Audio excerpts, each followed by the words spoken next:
Go na kayo. Maglagay na kayo nito dyan sa inyong tindahan. Aling garapon ang gusto nyo? Ito. Ayan. Ako mas gusto ko to kasi para mas magagamit natin to. Dito nga mga madam ko, meron na naman tayong parcel na dumating. Kasi naubos na yung aking tattoo.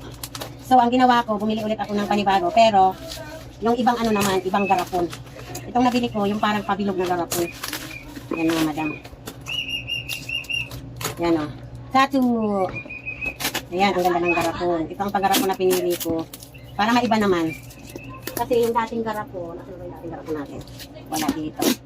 Ngayon, paabot nga dyan yung garapon na walang laman yung sa tattoo. Laman. Ayan, ang ganda niya mga madam ko. Oh. Mas pabilog. 200 pieces din ang laman nito mga madam ko.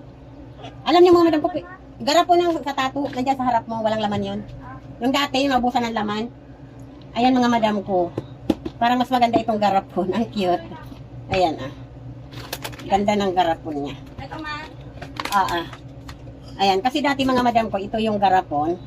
Ito yung garapon niya. So, ubos na. Tapos, nagbili ako ulit. Ibang garapon naman. Kaya sabi ko, ayan, magagamit ko siya.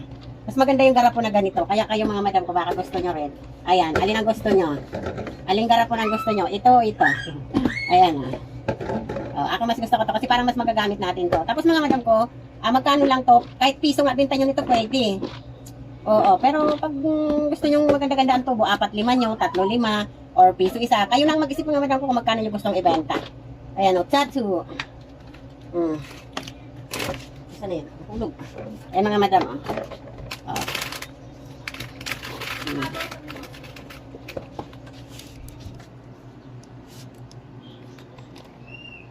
Ayan.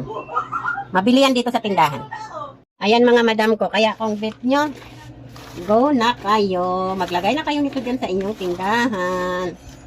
Kasi kay madam dito, sobrang mabili nito. Okay. Yan. Okay, bye.